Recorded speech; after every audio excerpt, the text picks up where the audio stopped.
Bismillahirrahmanirrahim. Assalamualaikum warahmatullahi wabarakatuh. Alhamdulillah wassalatu wassalamu ala Rasulillah wala haula wala quwata billah. Amma ba'du. Anak-anakku yang soleh dan solehah semuanya, dan juga para pemirsa dimanapun Anda berada, rahimani wa rahimakumullah ajma'in. Kita bersyukur kepada Allah Subhanahu wa taala. Alhamdulillah, pada kesempatan yang berbahagia ini kita bisa bertemu kembali dalam acara kisah anak soleh. Semoga Allah Subhanahu wa taala merahmati kita semuanya dan memberikan keberkahan kepada kita semuanya. Amin ya rabbal alamin. Semoga salat dan salam tercurahkan kepada Nabi kita Muhammad SAW, juga kepada keluarganya, kepada para sahabatnya, dan kepada orang-orang yang mengikuti sunnah-sunnah beliau sampai hari kiamat. Anak-anakku yang soleh dan solehah semuanya, insyaallah pada kesempatan yang berbahagia ini kita akan melanjutkan kisah sahabat Nabi Muhammad SAW, yaitu Abu Bakar As-Siddiq radhiyallahu anhu. Kemarin sampai kisah kematian Rasulullah SAW.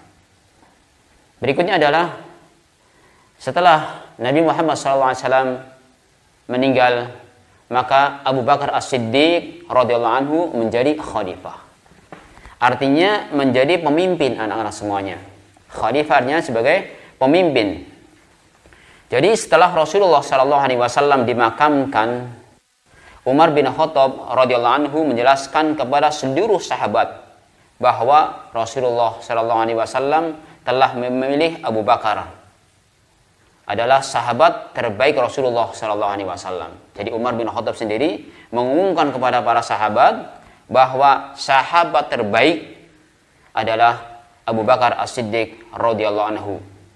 Untuk apa? Untuk menjadi khalifah, menjadi pemimpin setelah Rasulullah SAW meninggal. Maka para sahabat radhiyallahu anhum mengangkat Abu Bakar As-Siddiq sebagai khalifah dan pemimpin umat Islam setelah Rasulullah SAW. Jadi khalifah yang pertama adalah Abu Bakar As-Siddiq radhiyallahu anhu. Ali bin Abi Thalib radhiyallahu anhu juga datang terlambat. Dia pun akhirnya mengangkat Abu Bakar radhiyallahu anhu. Abu Bakar adalah khalifah yang pertama dalam Islam. Ini anak-anakku yang saudara-saudara semuanya. Jadi Abu Bakar As-Siddiq radhiyallahu anhu sebagai khalifah, sebagai pemimpin setelah Nabi Muhammad SAW meninggal. Setelah diangkat menjadi khalifah, Abu Bakar As-Siddiq radhiyallahu anhu naik ke atas mimbar.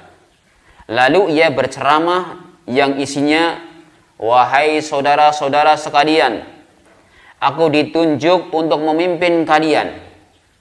Ini Abu Bakar As-Siddiq berceramah di atas mimbar kepada para sahabat dengan mengucapkan, "Wahai saudara-saudara sekalian, aku ditunjuk untuk memimpin kalian. Jika aku berbuat baik, bantulah aku. Jika aku berbuat baik, bantulah aku. Namun jika aku berbuat buruk, luruskanlah aku." Ini Abu Bakar menyampaikan kepada para sahabat, jika aku berbaik, jika aku baik, maka bantulah aku. Dan jika aku berbuat buruk, luruskanlah aku. Kata beliau, kejujuran adalah amanah dan dusta adalah pengkhianatan. Jadi mengingatkan kepada kita juga tentang pentingnya menjaga amanah dan bahaya dusta. Aku hanyalah pengikut sunnah Rasul dan bukan pembuat hal yang baru. Abu Bakar Siddiq menyampaikan, aku hanyalah pengikut Rasulullah dan bukan pembuat hal yang baru. Karena itu, jika aku berlaku lurus, ikutilah aku, dan jika aku menyimpang, luruskanlah aku. Subhanallah. Ini pidato Abu Bakar As-Siddiq radhiyallahu anhu setelah diangkat sebagai khalifah, sebagai pemimpin, yang menunjukkan bahwa dia berusaha mengikuti sunnah Nabi SAW dan siap untuk diluruskan jika tidak lurus. Inilah sosok seorang pemimpin yang seharusnya demikian. Dia siap mendapatkan nasihat atau masukan dari siapapun. Kemudian, anak-anakku sekalian yang dirahmati oleh Allah Subhanahu wa taala, Pada saat itu Fatimah radhiyallahu anha, putri Rasulullah sallallahu alaihi wasallam yang juga istri Ali bin Abi Thalib, sedang sakit. Jadi Fatimah radhiyallahu anha itu istrinya Ali bin Abi Thalib. Saat itu beliau sakit. Kemudian Abu Bakar menjenguknya dan meminta maaf kepada Fatimah radhiyallahu anha jika ada kesalahan-kesalahan padanya. Jadi Abu Bakar datang menjenguk Fatimah radhiyallahu anha ketika beliau sakit dan meminta maaf kepadanya. Kemudian Abu Bakar radhiyallahu anhu berkata, "Demi Allah, tidaklah aku meninggalkan kampung halaman, seluruh harta, keluarga dan kerabat, melainkan demi mencari ridho Allah dan ridho Rasulullah SAW dan ridho kalian." Subhanallah, ini Abu Bakar As-Siddiq datang jauh-jauh meninggalkan hartanya, meninggalkan keluarnya dalam rangka mencari ridho Allah Subhanahu wa taala, anak-anak, dan mencari ridho Rasulullah sallallahu alaihi wasallam dan mencari ridho kalian. Maka dia minta maaf kepada Fatimah radhiyallahu anha. Fatimah pun radhiyallahu anha memberikan maaf kepada Abu Bakar Siddiq radhiyallahu anhu. Inilah sosok Abu Bakar As-Siddiq radhiyallahu anhu yang beliau sangat tawadhu. Bahkan beliau minta maaf kepada Fatimah radhiyallahu anha. Kemudian setelah Rasulullah sallallahu alaihi wasallam wafat, adik-adik yang dicintai Allah Subhanahu wa taala, berita meninggalnya Rasulullah sallallahu alaihi wasallam langsung tersebar ke seluruh kabilah Arab. Ketika mereka mendengarnya, banyak dari mereka yang keluar dari Islam. Mendengar Nabi Muhammad SAW meninggal dunia, banyak dari umat Islam ini yang keluar dari Islam. Sebagian mereka yang masih Islam tidak lagi melaksanakan sholat Jum'ah dan tidak membayar zakat. Ada sebagian yang dia masih Islam tapi dia tidak mau sholat jamaah. Ada semuanya. Dan kemudian tidak mau bayar zakat. Nah ini ujian yang hadapi oleh Abu Bakar As-Siddiq radhiyallahu anhu, ujian yang dihadapi oleh beliau radhiyallahu anhu. Mereka menganggap bahwa Islam itu hanya ada pada waktu Rasulullah SAW hidup saja. Jadi mereka anggap bahwasanya Islam itu ketika Rasulullah SAW masih hidup. Maka akhirnya mereka ada yang murtad, keluar daripada Islam. Ada yang masih Islam tapi mereka enggan untuk sholat berjamaah. Ada yang Islam untuk menunaikan zakat. Padahal anak-anak saleh semuanya zakat hukumnya wajib bagi seorang muslim. Maka Abu Bakar mendapatkan tantangan dengan kondisi yang seperti ini. Anak-anakku yang sekalian yang rahimani wa rahimakumullah ajmain, yang dirahmati oleh Allah Subhanahu wa taala. Kemudian sebelum Rasulullah SAW wafat, beliau mengirim pasukan perang ke negeri Syam untuk memerangi kerajaan Romawi. Beliau menunjuk seorang pemuda bernama Usamah bin Zaid radhiyallahu anhu menjadi panglima perang.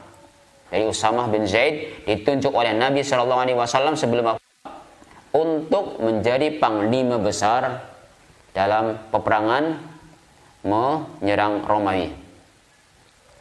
Di tengah perjalanannya, mereka mendengar berita wafatnya Rasulullah SAW.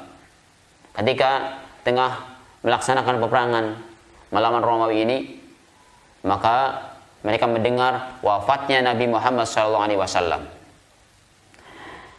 Setelah Abu Bakar radhiyallahu anhu diangkat jadi khalifah, beliau tetap memerintahkan Usamah radhiyallahu anhu untuk melanjutkan perjalanannya menuju Syam dan berperang melawan orang-orang Romawi. Jadi Abu Bakar radhiyallahu anhu sebagai khalifah setelah Rasulullah sallallahu alaihi wasallam wafat, maka Abu Bakar melanjutkan memerintahkan kepada Usamah bin Zaid ini untuk menjadi panglima perang melawan orang-orang Romawi. Inilah kondisi di mana Abu Bakar ketika menjadi khalifah. yang melanjutkan perjuangan Rasulullah sallallahu alaihi wasallam. Kemudian anak-anakku sekalian yang dirahmati oleh Allah Subhanahu wa taala, Abu Bakar As-Siddiq radhiyallahu anhu kemudian mengambil sikap untuk memerangi orang-orang yang murtad. Apa itu murtad? Murtad artinya adalah keluar dari Islam. Dia keluar daripada Islam. Maka Abu Bakar segera mengambil sikap. Mengambil sikap untuk mengajak mereka agar kembali kepada Islam.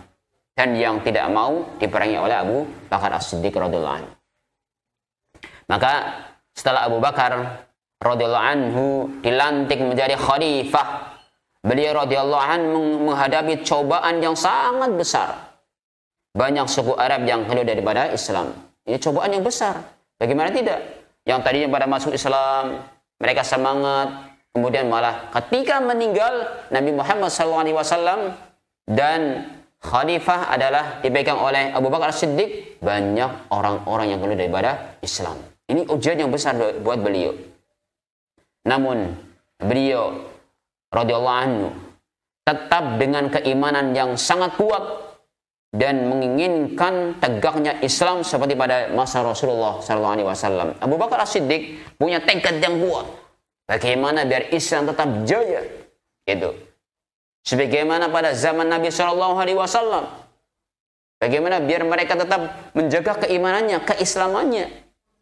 Maka Abu Bakar As-Siddiq punya tekad yang kuat, yang besar, luar biasa.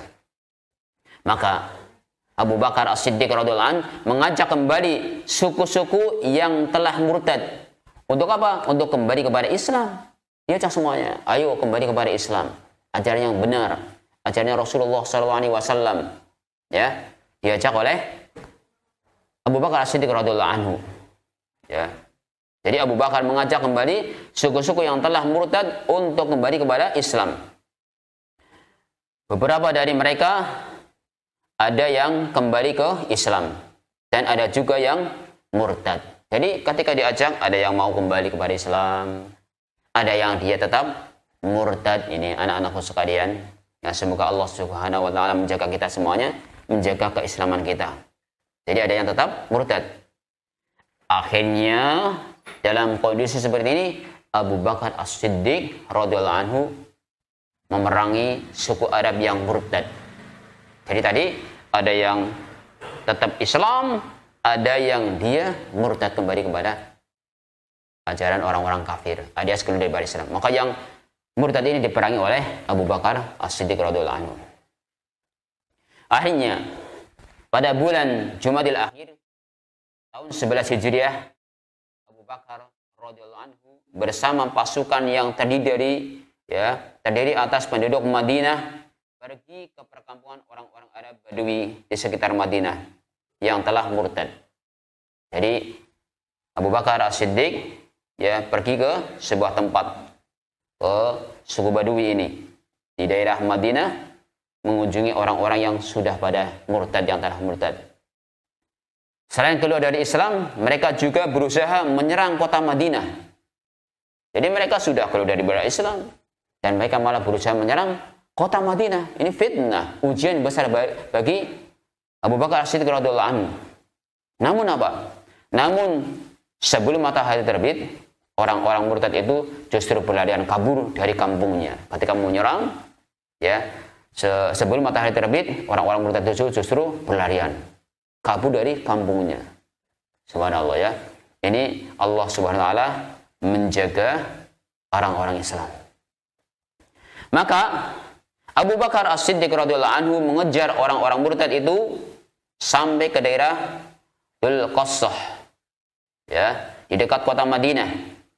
Sampai di sana Ali bin Abi Thalib meminta Abu Bakar radhiyallahu anhu untuk kembali ke Madinah dan menunjuk panglima perang.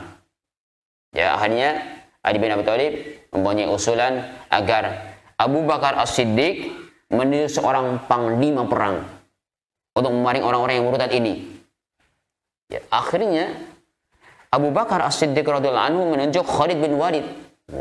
Khalid bin Walid radhiyallahu anhu memimpin pasukan memerangi orang-orang murtad di Dzul Qassah dan daerah lainnya.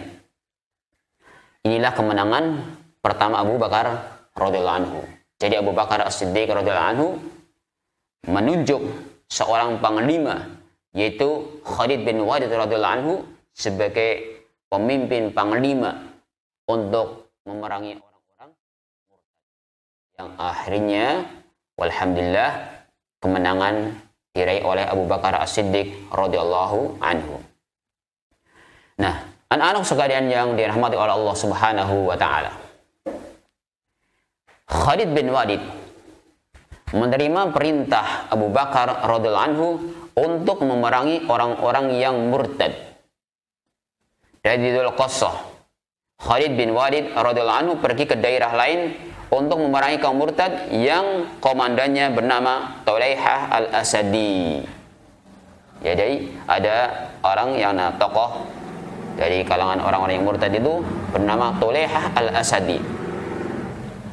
Khalid bin Walid berusaha menyerangnya. Maka Khalid bin Walid ini radhiyallahu anhu memerangi Tulaihah di daerah Busahah. Khalid bin Walid radhiyallahu anhu berhasil mengalahkan pasukan Tulaihah. Jadi dikalahkan pasukannya Tulaihah oleh siapa tadi? Khalid bin Walid. Tetapi Tulaihah berhasil kabur dengan istrinya ke negeri Syam. Yang tadi Tulaihah adalah tokoh yang dia ikut golongan orang-orang yang murtad. Kemudian dia kabur ke negeri Syam. Akhirnya subhanallah, Tulaihah bertaubat dan masuk Islam kembali. Alhamdulillah. Tulaihah bertaubat dan masuk Islam kembali. Namun dia malu menemui Abu Bakar As-Siddiq radhiyallahu anhu.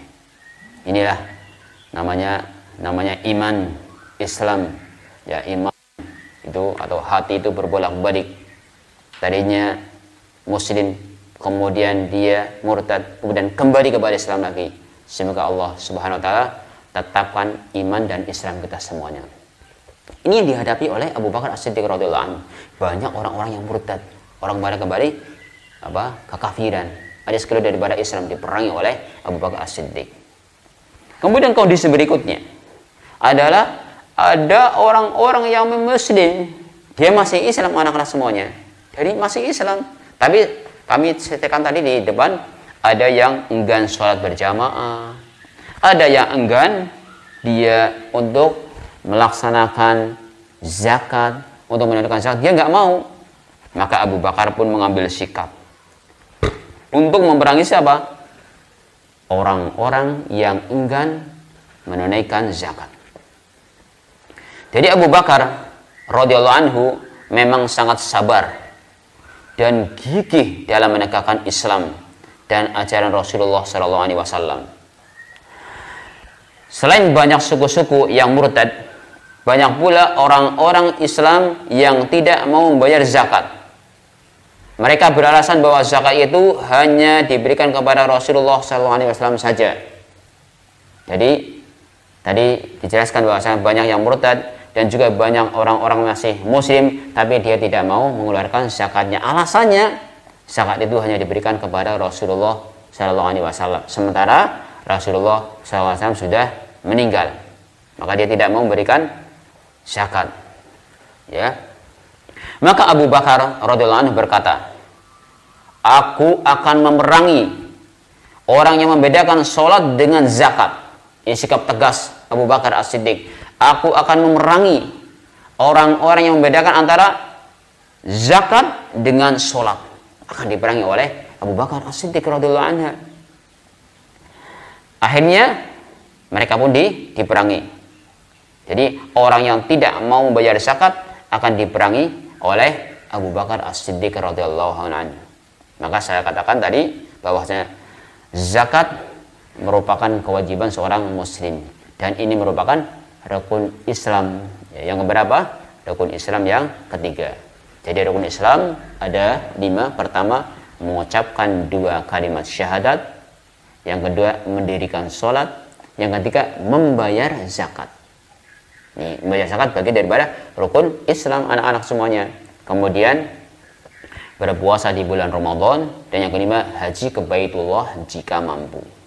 Nah, Abu Bakar As-Siddiq radhiyallahu anhu mendapat ujian bahwa penduduknya yang masih muslim tidak mau membayar zakat, akhirnya diperangi oleh Abu Bakar As-Siddiq radhiyallahu anhu. Kemudian anak-anakku yang saleh dan salehah semuanya, dimanapun Anda berada, berikutnya adalah ujian. Apa? Muncul nabi palsu di Yaman. Munculnya nabi palsu di Yaman. Orang mengaku-ngaku nabi di Yaman ada. Jadi adik-adikku yang disayangi oleh Allah Subhanahu wa taala, beberapa hari sebelum Rasulullah SAW meninggal, ada seseorang yang dijuluki Aswad Al-Ansi.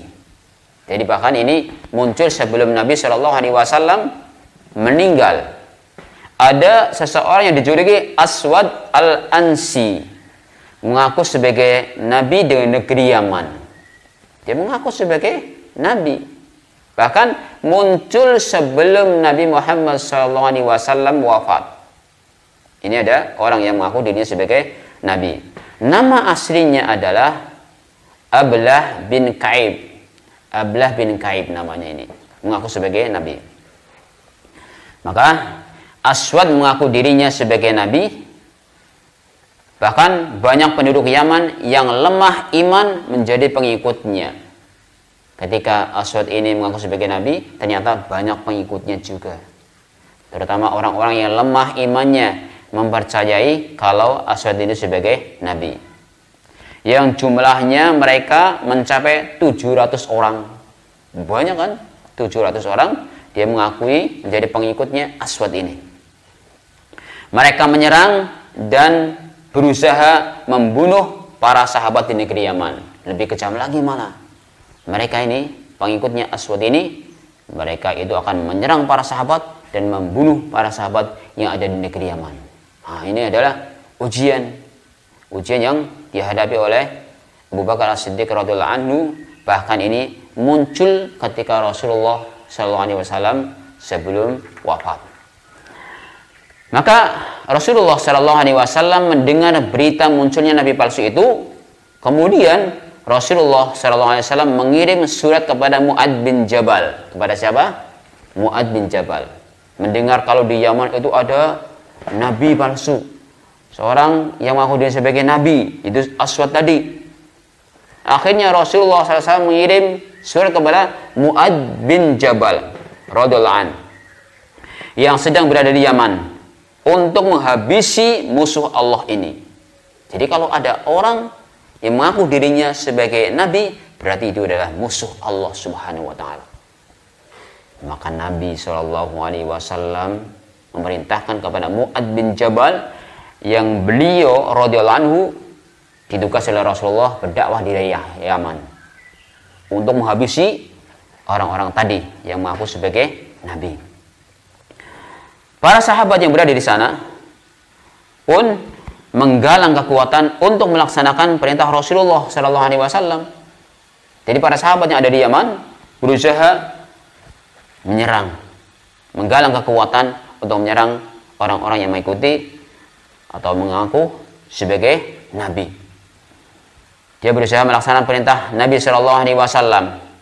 Namun tidak lama kemudian Rasulullah SAW wafat dan Abu Bakar diangkat menjadi khalifah.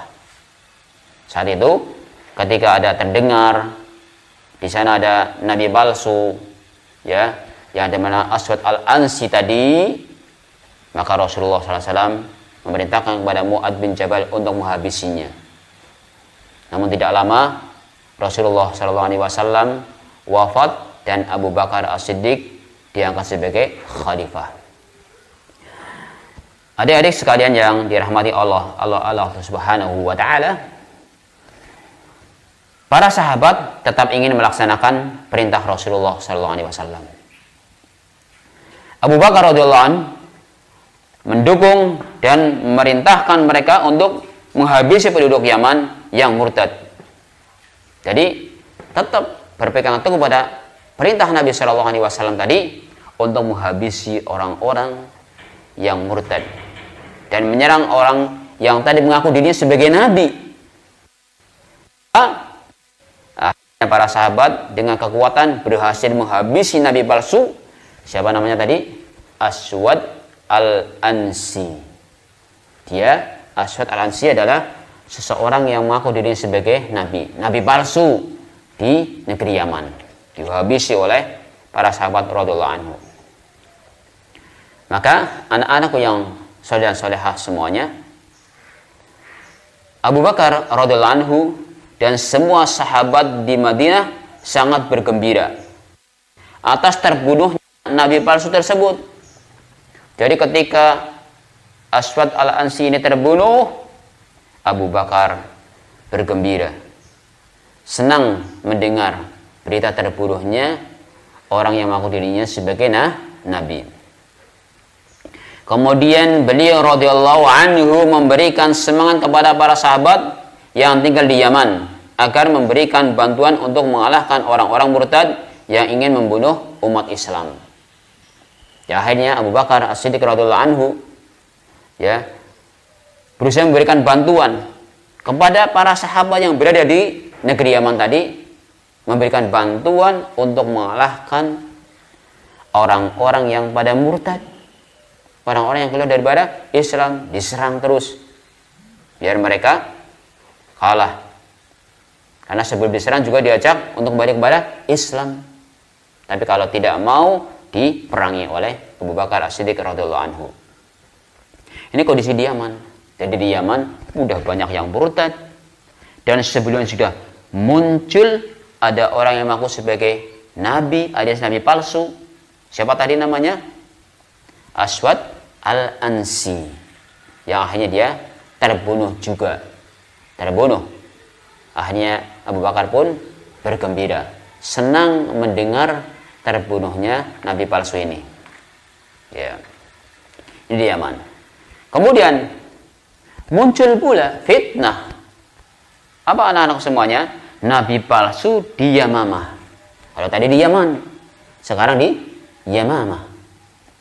Di daerah Yamamah juga muncul nabi palsu bernama Musailamah bin Habib.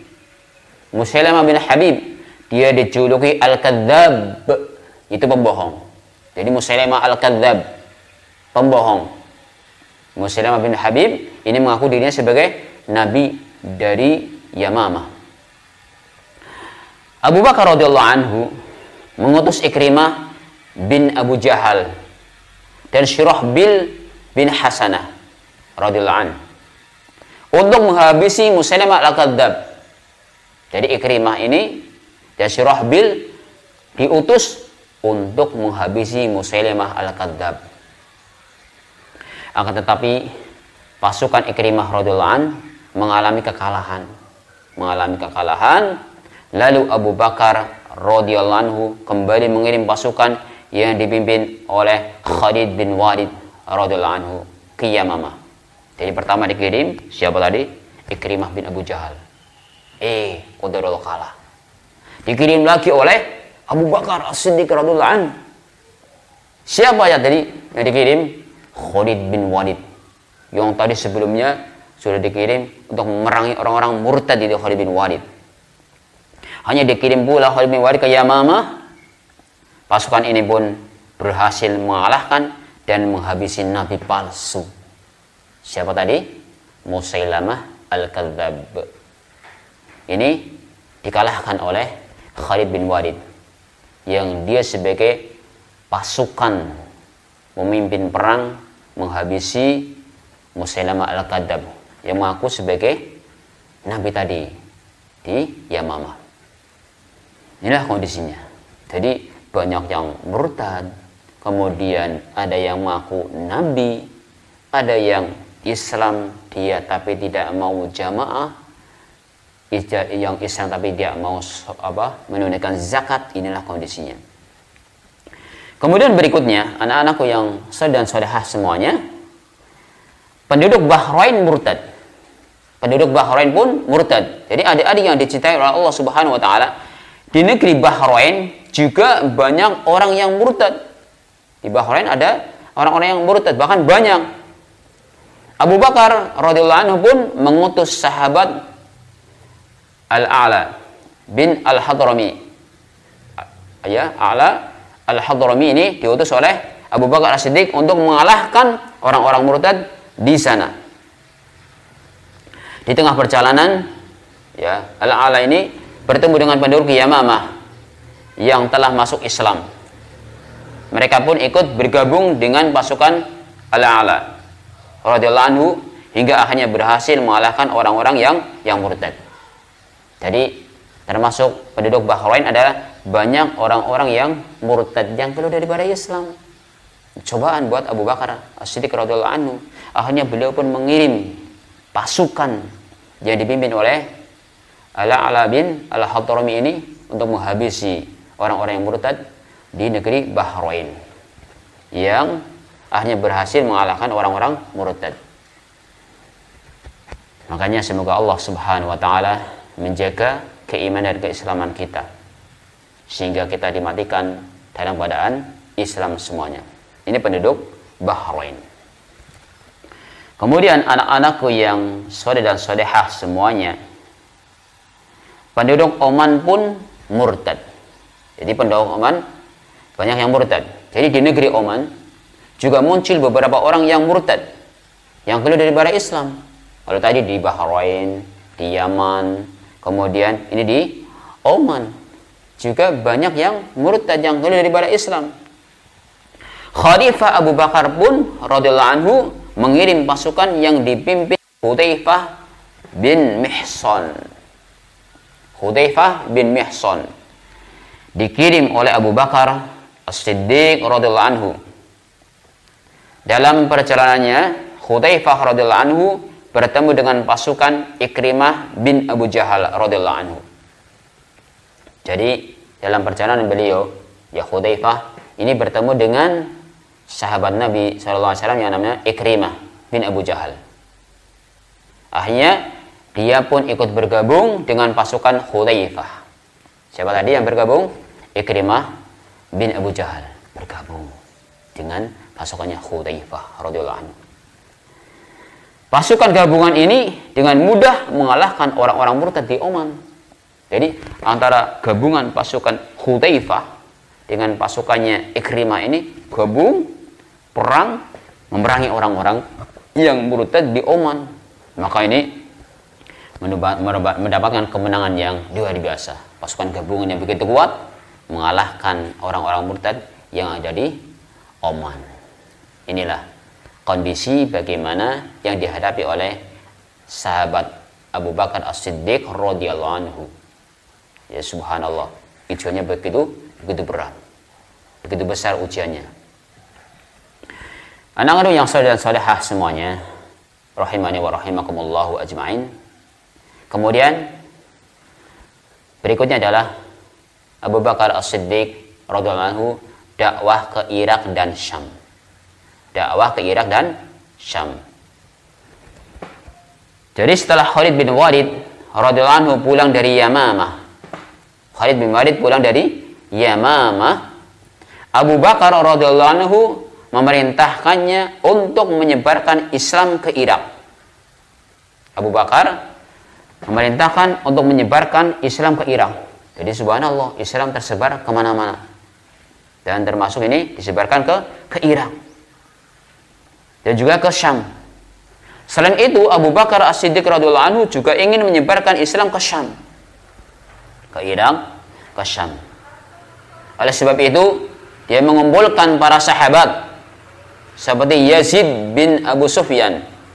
Yazid bin Abu Sufyan, kemudian Abu Ubaidah bin Jarrah, kemudian Syurahbil bin Hasanah, Amr bin As, dan Muawiyah bin Abu Sufyan, serta untuk menyebarkan Islam di negeri Syam. Jadi sahabat-sahabat Nabi SAW dikumpulkan. Ada tadi siapa? Yazid bin Abu Sufyan. Yazid bin Abu Sufyan. Kemudian Abu Ubaidah bin Jarrah. Syurahbil bin Hasanah. Kemudian Amr bin As, ya, sahabat Amr bin As. Kemudian Muawiyah bin Abu Sufyan. Mereka menyebarkan Islam di negeri Syam. Subhanallah. Jadi Islam tersebar kemana-mana, termasuk disebarkan ke daerah yaitu Irak dan Syam. Jadi perjuangan Abu Bakar As-Siddiq radhiyallahu anhu yang begitu gigih memperjuangkan Islam, kemudian dia berusaha memerangi orang-orang yang murtad, kemudian bahkan juga memerangi orang-orang yang tadi tidak mau mengeluarkan zakatnya. Jadi kita juga harus berusaha mengikuti langkah-langkah beliau untuk amar ma'ruf nahi mungkar. Nah, itulah kehidupan Abu Bakar As-Siddiq radhiyallahu anhu, bagaimana perjalanan beliau, ya, begitu gigih untuk mempertahankan Islam dan begitu dekat dengan Nabi Muhammad SAW.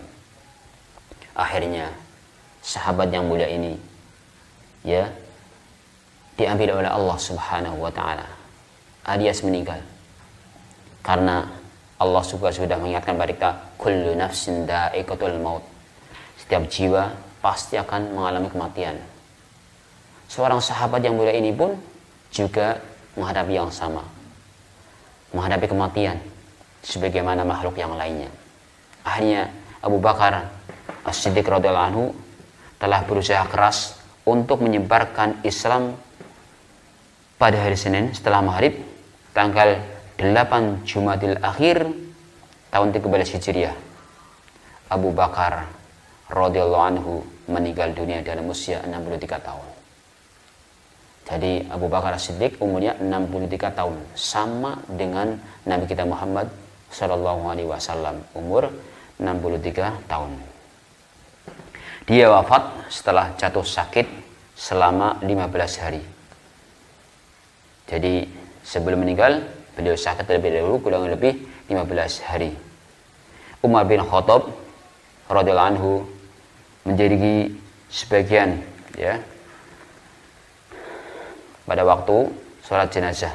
Jadi menjadi imam. Artinya Umar bin Khattab menjadi imam sholat jenazah pada waktu meninggalnya Abu Bakar As-Siddiq radhiyallahu anhu. Jadi yang imami saat itu adalah Umar bin Khattab. Ini juga ada indikasi sebagai tanda bahwasanya khalifah berikutnya nanti adalah Umar bin Khattab. Jadi insyaallah kita juga akan menceritakan kisahnya sahabat berikutnya, itu Umar bin Khattab. Adik-adikku yang kami sayang semuanya, rahimani wa rahimakumullah ajmain, ya. Dari kisah yang kita sampaikan dari episode yang pertama dan kedua ini, kita bisa mengambil beberapa hikmah, faidah, pelajaran yang sangat penting dari kisahnya Abu Bakar As-Siddiq radhiyallahu anhu. Jadi anak-anak juga bisa ambil sendiri, coba hikmahnya apa. Ya, di antara hikmahnya adalah yang pertama, kita harus jujur dan membenarkan apa yang datang dari Allah dan Rasulnya. Jadi namanya Abu Bakar, itu siapa namanya? Abdullah bin Utsman. Dia punya gelar As-Siddiq, yaitu yang jujur dan membenarkan. Maka kita juga berusaha bagaimana jadi orang-orang yang jujur dan membenarkan apa yang datang dari Allah dan Rasulnya sallallahu alaihi wasallam. Jadi sikap seorang mukmin adalah sami'na wa ata'na. Kita mendengar dan kita taat. Itulah sikap seorang muslim. Begitu Abu Bakar. Makanya dia mendapatkan As-Siddiq, julukannya As-Siddiq. Kemudian dari kisah Abu Bakar As-Siddiq radhiyallahu anhu, kita juga bisa mengambil pelajaran, kita terdorong untuk menjadi orang-orang yang dermawan, senang membantu, senang sedekah. Karena begitu besar pahalanya orang-orang yang sedekah, orang-orang yang dermawan. Kata Nabi sallallahu alaihi wasallam, "Ma naqasat shadaqatun min malin", anak-anak semuanya. Jadi tidak akan berkurang harta yang disedekahkan. Nah, Abu Bakar As-Siddiq radhiyallahu anhu bagaimana? Beliau ketika baru masuk Islam, coba 40 ribu dirham untuk diinfakkan di jalan Allah Subhanahu wa taala. Bahkan dia memerdekakan budak-budak seperti Bilal bin Rabah. Subhanallah, berapa uang yang keluar untuk berjuang di jalan Allah Subhanahu wa taala. Maka kita terdorong menjadi orang-orang yang dermawan. Jadi anak-anakku yang saudara-saudara semuanya, kita berlatih menjadi orang-orang yang suka berinfak. Yang ketiga adalah menjaga dan melindungi temannya. Menjaga dan melindungi teman. Jadi anak-anakku yang saudara-saudara juga berusaha menjaga dan melindungi temannya sendiri. Sebagaimana Nabi Muhammad SAW dilindungi, dijaga oleh siapa? Abu Bakar As-Siddiq. Ketika hijrah dijaga oleh Abu Bakar As-Siddiq. Bahkan ketika butuh tikar, dikelarkan tikarnya. Artinya begitu perhatian sahabat Abu Bakar As-Siddiq radhiyallahu anhu kepada Nabi kita Muhammad SAW, mendorong bagi kita untuk kita juga menjaga teman kita, sahabat kita. Bukan malah teman kita dicela, dijelek-jelekan, jangan. Ya, anak yang soleh dan solehah harus rukun sama temannya, teman di kelasnya, teman di rumahnya, teman di masjidnya, dan teman di mana saja. Kemudian berikutnya adalah berusaha menegakkan amar ma'ruf nahi mungkar. Menegakkan amar ma'ruf nahi mungkar, sebagaimana Abu Bakar As-Siddiq mendapatkan ujian cobaan yang besar ketika menjadi khalifah. Tadi apa? Banyak orang-orang yang murtad, keluar daripada Islam, dan ada yang muslim tapi dia tidak mau menunaikan zakat, tidak mau sholat jamaah. Maka Abu Bakar As-Siddiq juga berusaha amar ma'ruf nahi mungkar, mengajak mereka untuk kembali kepada Islam, mengikuti ajaran yang benar. Kemudian kita juga pelajaran yang berikutnya, yang terakhir adalah mengajak orang untuk mengikuti kebenaran dan mengingatkan kita jika tidak lurus. Artinya kita berusaha mengikuti kebenaran, mengikuti jalan yang lurus, sebagaimana khutbahnya Abu Bakar As-Siddiq radhiyallahu anhu ketika jadi khalifah.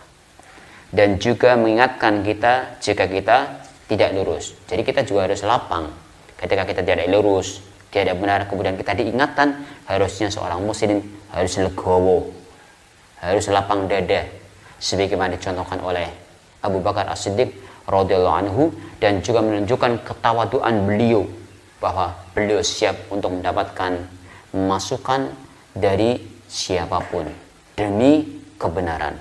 Artinya ditunjukkan kepada jalan yang lurus.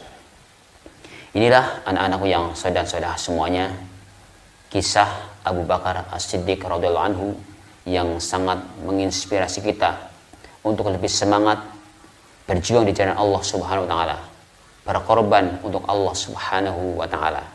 Dan semoga Allah Subhanahu wa taala mematikan kita semuanya dalam keadaan husnul khotimah, dan kita bisa mengikuti jejak orang-orang yang soleh. Demikian yang bisa kami sampaikan, dan mohon maaf atas segala kesalahan dan kekurangan kami. Barakallahu fikum wa jazakumullahu khairan. Dan insyaallah kita akan lanjutkan pada kisah-kisah berikutnya. Assalamualaikum warahmatullahi wabarakatuh.